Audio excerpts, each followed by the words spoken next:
안녕하세요. 저는 30대 후반의 두 아이를 둔 직장을 다니는 엄마입니다. 부끄러운 글솜씨에 사연 적기가 마냥 망설여졌는데 억울함 푸는 데에 글 쓰는 재주가 다 무슨 소용인가 싶어 이 악물고 이 이른 새벽에 컴퓨터를 켜봤습니다. 저희 큰아이는 올해로 9살이 되는 아들이고 작은아이는 8살이 되는 딸입니다. 결혼하고 뭐가 그리 급했는지 지금 생각해봐도 잘은 모르지만 결혼하자마자 첫 애가 들어서서는 둘째까지 연달아 연년생으로 낳았습니다. 결혼 초반이니까 여보라 부르는 내 남편이 얼마나 좋았겠어요. 상고를 졸업하고 집안이 여유롭지 못해 직업전선에 뛰어든 후로 줄곧 공장에서 일을 해왔던 저였습니다. 젊은 적에는 생산직 공장에서 3교대 일을 하며 야간 작업도 서슴지 않고 몸을 굴려가며 돈을 벌었고 그러다 건강 문제로 26에 잠깐 3개월 쉰 것 말고는 결혼하고서 임신을 했을 초기까지도 그리고 두 아이를 모두 다 낳자마자 산후조리를 겨우 끝마치고는 또 곧바로 돈을 번다며 공장직에 뛰어들었어요. 뭐 때문에 그렇게 듣기만 해도 혹사당할 것 같은 공장 일을 3교대씩이나 해가면서 돈을 버는지 그때는 솔직히 잘 몰랐습니다. 부모님이 돈이 없다 하시니 장녀로서 돈이 벌고 싶었고 자식을 낳고 나니 자식들한테는 내 가난을 물려주기 싫다는 마음이 너무 강해서 또 열심히 더 나이 들기 전에 돈을 벌고 싶었습니다. 그렇게 죽어라 졸린 눈 떠가며 공장으로 돈을 벌러 다녔죠. 제 남편은 저와는 다른 사람입니다. 공장에서 막노동하는 저 같은 사람과는 다른 수준의, 다른 차원의 사람인 것만 같은 게 제가 바로 이 사람을 좋아했던 이유였어요.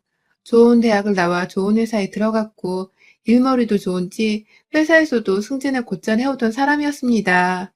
같은 동네에서 태어나 나고 자라며 서로의 부모님부터 자식들까지 서로 다 알고 지내는 가까운 이웃 사이였고 집안 사정이 비슷해서 서로 유료가 되고 도움을 주려 하던 상부상조하던 사이였는데 어쩌다 보니 자식인 저와 남편이 서로 다 크고서야 눈이 맞아서는 결혼하게 되었습니다. 내 남편이라는 이유로 저는 공장 일을 하면서 벌어들이는 돈의 일부를 저희 친정 그리고 마찬가지로 살림이 어려운 저희 시댁에도 일부 용돈을 꾸준히 들여왔고 남편도 집안에서 장남인데 그래서 제가 맏며느리라면서 거의 시댁의 모든 경조사들을 다 도맡아 하며 돈 들어가는 것과 일해야 하는 것들을 책임지고 나서서 했어요. 어차피 해야 하는 일이었고 어릴 적부터 잘 알고 지내왔던 분들이 시부모가 되셨는지라 굳이 불만을 가질 건 없었습니다.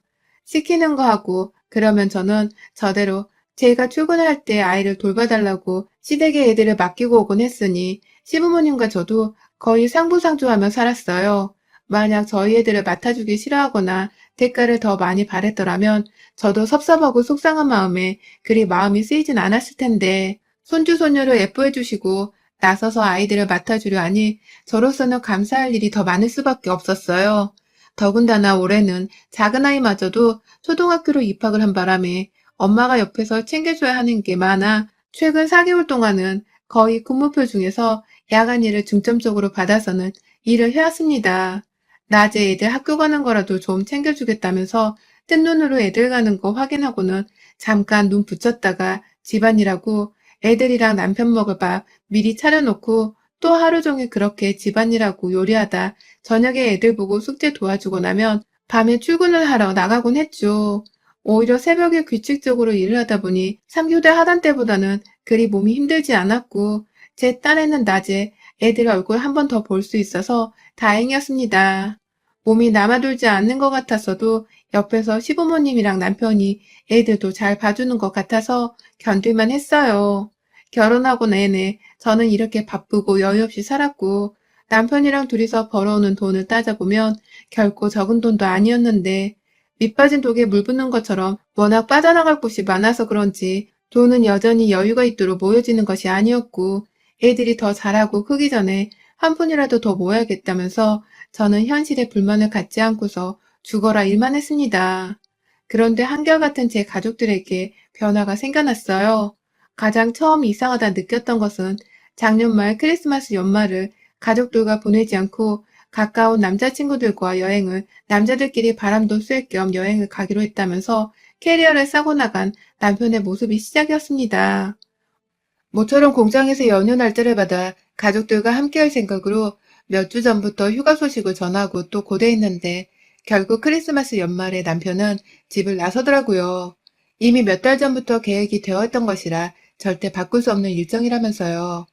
어디 비행기라도 타고 가려는지 코로나가 터진 마당에 캐리어를 끌고 나가는 남편의 모습이 너무 낯설고 좀 서운했지만 그간 저도 그렇고 남편도 그렇고 둘 다 일을 죽어라 하면서 살았던 이들이었는지라 남편도 나만큼이나 훌쩍 혼자서 떠나버리고 싶은 마음이 당연히 있겠거니 하며 아무 말 없이 보냈습니다. 애들이 좀 많이 섭섭해하길래 저 혼자서라도 잘 놀아주겠다며 그날 애들이랑 집에서 먹고 싶은 배달 음식 하나씩 시켜서 만나게 먹었고 저녁에는 애들 손잡고 집 근처에 있는 베이커리에 가서 케이크도 포장해와 우리끼리 나름 초불고 재밌게 놀았어요. 시부모님께서 불러주기도 해서 시부모님 집에 가 커피 한 잔에 같이 케이크를 나눠 먹곤 그냥 그 집에서 아예 자고서 다음날 아침까지 챙겨 먹고 느긋하게 집으로 돌아왔고요. 2박 3일의 일정으로 집을 나섰다 돌아온 남편은 뭔가 이상했습니다. 마치 신세계라도 보고 오기라도 한 듯이 집안에서 며칠 더 연휴를 보내던 중이었는데 아, 난 진짜 이 집구석에만 있으면 속이 답답하다 답답해 라면서 갑자기 안 하던 투정을 부리기 시작하고 스트레스를 밖으로 표현하더라고요.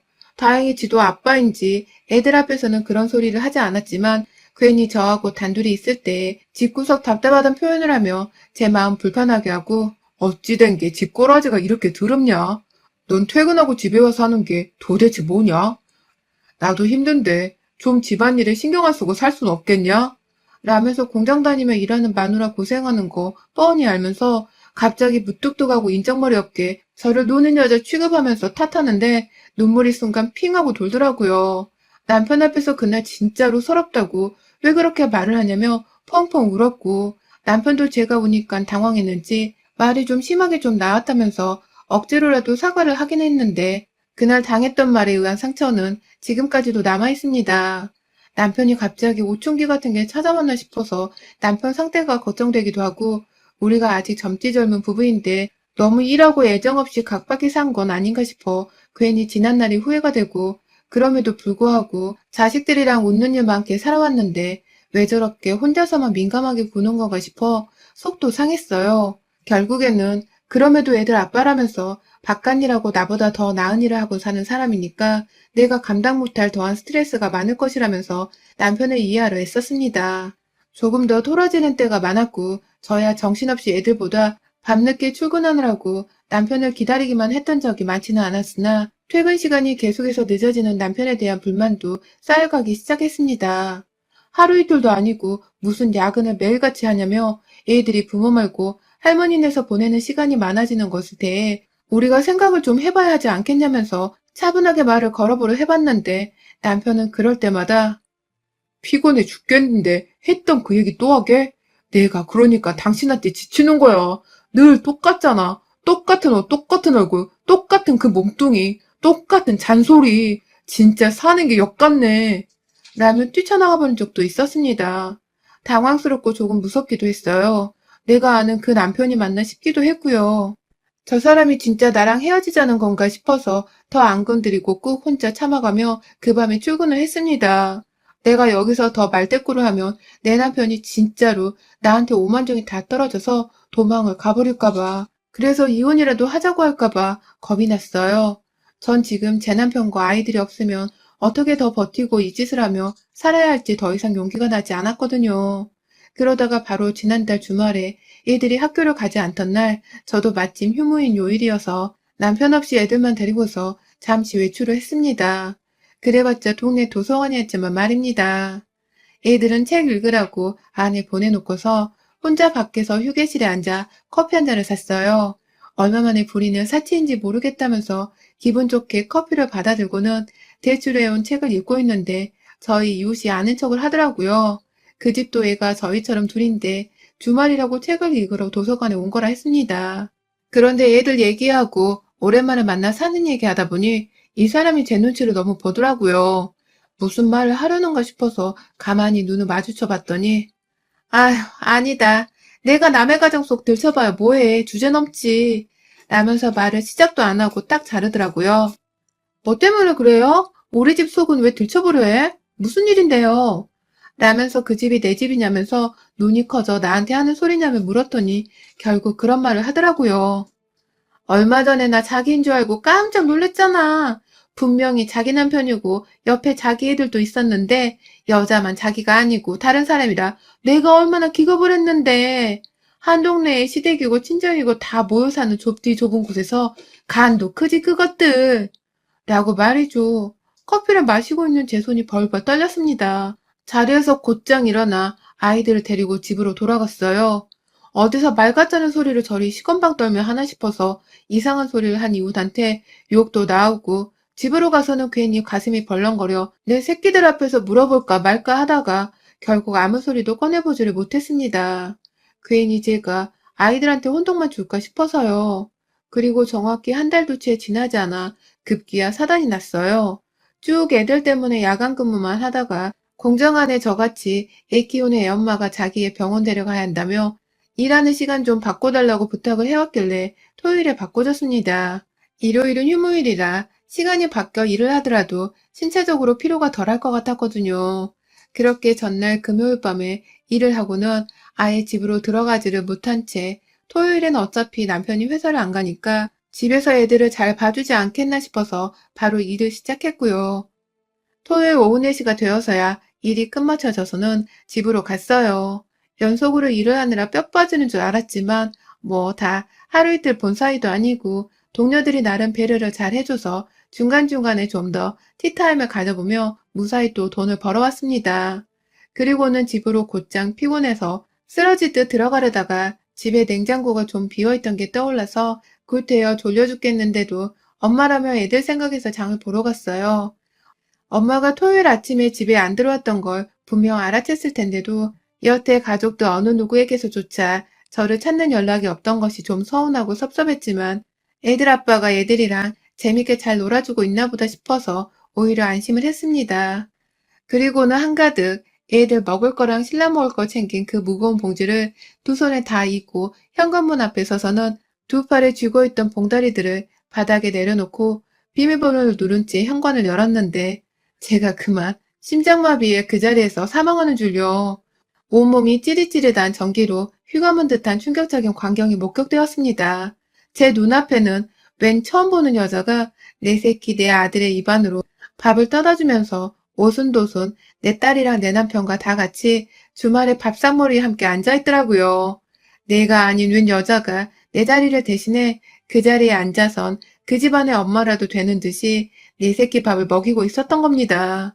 그 시간에 누가 현관문을 따고 들어오는 건가 싶었는지 네 사람이서 하나같이 같은 크기의 동그란 눈으로 제가 서 있는 곳을 바라보고 있는데 애들은 뭘 모르는지 엄마 왔네 하면서 밥을 먹다 말고 저한테로 달려들었고 그 사이 남편은 옆에 앉아있는 연에게 도망이라도 가라고 시켰는지 그 낯선 여자가 서둘러 집에서 나갈 채비를 한다고 정신없이 외투를 입기 시작하더라고요. 당연히 저는 뭐 하자는 거야? 거기 가만히 앉아 있어요. 라면서 소리를 지르며 여자를 붙잡으려 했고 그 순간 남편이 옆에서 아니 그냥 애들 밥 차려주러 오신 분이야. 내가 혼자 밥 해먹기가 힘들어서 고용한 분이라고. 실수하지 마. 라면서 뻔뻔하게 변명을 해대며 여자가 바쁘니 가봐야 한다며 바래다주겠다고 급기야 집을 같이 나서려 하는데 제가 그만 애들 앞에서 남편의 머리통에다가 밥상머리에 놓여져 있던 밥그릇 하나를 쨍소리가 나도록 남편의 뒤통수에다가 던져버리고 말았습니다. 건너집에 네 장인장모가 버젓이 살아계시고 네 부모가 두 눈 부릅뜨고서 또 떡하니 살고 있는데 겨우 밥 차려 먹는 거 도와줄 사람이 없다고 돈 주고서 여자를 고용했다고? 야, 이 자식아, 그 돈으로 네 마누라 먹을 거 하나라도 좀 사주지 그랬냐? 어디서 핑계댈 게 없어서 밥 해먹인다고 사람을 고용했다고 순 구라를 치고 앉아있어. 감히 네가 여자를 집에 들여? 그것도 나 몰래 내 집안에? 니들 엄마한테 사실대로 말해봐. 저 아줌마 우리 집에 몇 번 왔었어? 매일 이렇게 와서 엄마처럼 너희들한테 밥을 해줬던 거야? 라면서 남편한테 한 바가지 화를 냈다. 애들한테도 사실대로 말해보라며 괜히 각 잡고 무서운 표정으로 막 화를 내니 저희 딸내미가 그러더라고요. 엄마, 아줌마 우리 아빠 친구야. 친구라서 다 같이 밥 먹는다고 아빠가 맛있는 거 만들어줬어. 라고 말합니다. 그 사이 저희 딸이랑 여러 번 만나서 친해졌는지 딸아이가 저보고 그 아줌마 혼내지 말라며 옆에서 말린다고 말을 꺼내는데 밥 해먹기 힘들어 고용한 사람이라더니 남편이 고용한 사람한테 밥을 처 해먹었다는 사실이 드러나자 정말 저 너무 울컥하고 천불이 나더라고요. 그 소리를 다른 사람이 아닌 제 딸한테 들으니 더더욱 열불이 나서 미치겠더라고요.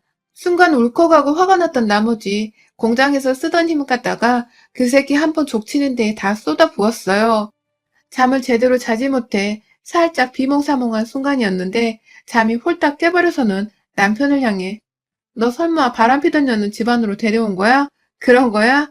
남의 동네도 아니고 너랑 내가 나고 자란 이 코딱지만한 동네에서 겁대가리도 없이 감히? 라면서 주먹을 휘두르다가 그 뒤에서 주랭랑을 치겠다며 혼자 집을 나서려는 그년의 옷끄트머리를 겨우 잡아챘어요. 너무 말라서 한 손에 쥐어지는 그년의 손목을 잡아다 집 안으로 끌고 들어와서는 너희들 지금 당장 손잡고 할머니 집에 가 있어. 지금 당장! 라며 괜히 혼을 냈고 애들이 집을 나가는 그 순간 그녀는 남편이 차렸다는 그 밥상머리 위로 내동댕이를 쳤습니다. 개고생을 해가며 육아를 해도 밥 한 번을 차려줄 생각을 못하던 그 귀하디 귀하던 남편이 밥을 차려준 여자란 생각이 저를 더 괴롭혔어요. 감히 내 새끼들 앞에 그 면상을 두고 나타날 생각을 해? 감히 니들 것들이? 라면서 밥상머리에 엎어진 년의 뒤터리를 발로 내깔아다가 남편이 말리던 그 순간 열린 문 밖으로 바로 옆집 아주머니가 뛰쳐와서는 저희를 말리셨고 저희 집안에 들어와 있는 낯선 여자를 보자 기가 막히셨는지 내가 설마 했는데 바람나서 지금 마누라한테 얻어맞고 있는 거야? 라는 말을 하더니 조용히 말리다 말고 멀찌감치 떨어지더라고요. 저보고 더 실컷 패대기를 치란 것이었겠죠. 그날 저는 결국 시부모님께서 애들 말을 듣고서 저희 집으로 뛰쳐와 뜯어 말리시기 전까지 그녀가 남편을 번갈아 부여잡고 울다가 소리를 질렀다가 화냈다가 주먹질을 날려가며 오만 화풀이를 해댔고요. 결국 그날 남편은 저희 집에서 쫓겨나다시피 부모 있는 시댁으로 갔고 온 동네에 소문이 다 나서는 저희 부모님도 남편의 불륜 사실을 접하고 집으로 찾아오셔선 본인 지인들까지 대동해서 시댁으로 가 한바탕 난리를 피우셨어요. 숨어있는 남편을 제 앞까지 끄집어 데려와서는 한 동네에서 감히 바람을 피우고 여자를 집안에 들이냐며 다 같이 힘들게 열심히 사는 가족들 사이에 이게 무슨 미친 짓이냐면서 저희 부모님을 포함해서 남편은 어릴 적부터 알고 오던 어른들이 번갈아 쌍욕을 던져댔고 남편을 졸지에 여자를 집에 들였다가 온 동네 사람들한테 불륜을 저질러 죄송하다며 사죄를 하고 다녔습니다. 동네 분위기 문란하게 만들었다면서 오만 곳에서 욕을 얻어먹은 바람에 주말 내내 사죄를 하고 다녔고 급기야 동네에서 변호사 자식을 둔 어르신이 변호사 소개를 해주신 바람에 제가 말도 안 되는 수수료로 이혼 소송을 하게 되었네요. 지난번 도서관에서 만났었던 이혼 여자가 했던 말이 설마 했는데 그때 그 사람이 봤다는 여자가 바로 이 사람이 아닐까 싶었던 나머지 다시 그 이웃을 만나러 갔고 더 자세히 얘기를 들어보니 그 여자도 우리 동네에서 사는 것 같다는 정보를 입수했어요. 알고 보니 이 동네에 혼자 사는 노처녀였는데 오다 가다 한 동네에서 남편이랑 눈이 맞았었나 봐요. 이제 보니 지난해 크리스마스 때 남편이 여행 간다고 나갔을 적에도 그리고 매번 야근한다고 집에 안 들어올 적에도 그게 다 불륜녀를 만나기 위한 꼼수였다는 것이 문득 뇌리를 스쳤습니다. 동네 주민들의 도움을 받아서 혼자 사는 그 상간녀 신상 파악도 했고 고소와 더불어 상간녀 소송도 걸어서는 온 동네가 시끌벅적하도록 소송을 치르게 되었습니다. 그 사이 시댁에서는 소송을 제발 취하해달라면서 빌고 또 빌다가 결국 제 용서를 채 다 받기도 전에 동네 창피해 살 수가 없다며 다른 동네로 이사를 가버리셨어요. 남편을 데리고 말입니다. 졸지의 남편은 지 실수로 인해 부모님이 쭉 살아오셨던 동네에서 도둑놈 도망치듯이 쫓겨나 버리게 만들었고 저는 경제적인 이유로 어쩔 수 없이 자식들을 떼놓아 키우기로 결정을 했습니다. 혼자서는 제가 도무지 두 아이를 키워내기가 힘들었거든요. 자식을 끔찍이 아끼는 것은 남편도 마찬가지였기에 주말 부부처럼 서로 아이들만 자주 서로 만나게 해주기로 합의를 보고 있는 중이며 다만 이혼의 책임이 남편에게 있기에 제가 키울 자식에 대한 양육비도 청구를 했습니다. 위자료라고 해봤자 많이 받아봐야 몇 천이라고 하는데 그것이라도 받아야 화가 조금은 풀릴 것 같아서 최고 금액을 걸고서 일단 소송을 걸어놨어요. 소송은 지금 계속해서 진행 중인데 상간녀랑 남편은 그 사이 서로 헤어지기라도 했는지 남편이 계속해서 저한테 연락이 오네요. 시부모님한테 깨지고 동네 친구들한테도 깨지고 아주 욕을 바가지로 먹으며 50년을 좋게 더 늙어버린 것 같다며 한 번만 외도라고 용서해주고 다시 합치면 안 되겠냐고 애걸복걸을 하는데 저는 솔직히 이 사람과 다시 합쳐서 잘 지낼 수 있을 거란 자신이 없습니다. 이미 나를 버리고서 다른 여자를 내 새끼들 앞에 과감하게 보였던 남자인데 두 번 못 그럴 거란 장담을 어찌 하겠냐고요. 남의 여자를 탐하고 남의 여자와 놀아났을 남자와 다시 부부라면 살 자신도 정말 없고요. 결국 저는 잠시 정도 안정적인 내 가정과 아이들 생각해서라도 남편과 합가하는 것에 고민을 했습니다. 정말 바보 머저리처럼 말이죠. 하지만 그럼에도 결국은 저 남자가 더 이상 온전한 내 남자가 아닐 것이란 생각에 늘 의심으로 범벅이가 되어서는 평범한 부부의 모습을 아이들에게 절대로 다시는 보여주지 못할 거란 확신이 거듭되며 합가를 하겠다는 혼자만의 얄팍했던 생각은 접고 다시금 이혼을 감행하기로 했습니다. 여전히 공장을 다니면서 빡세게 돈도 벌 것이고 여전히 빡세게 일하는 와중에도 두 아이들에게 모자람 없는 엄마로 남을 것입니다. 하지만 절대로 나를 배신하고 나를 먼저 버린 남편이란 놈하고는 부부의 연을 맺으며 치사하고 더러운 그 연을 끊지 못해 사는 불행을 겪어보지는 않을 것입니다. 여러분의 생각은 댓글로 남겨주세요. 오늘도 시청해주셔서 정말 감사합니다.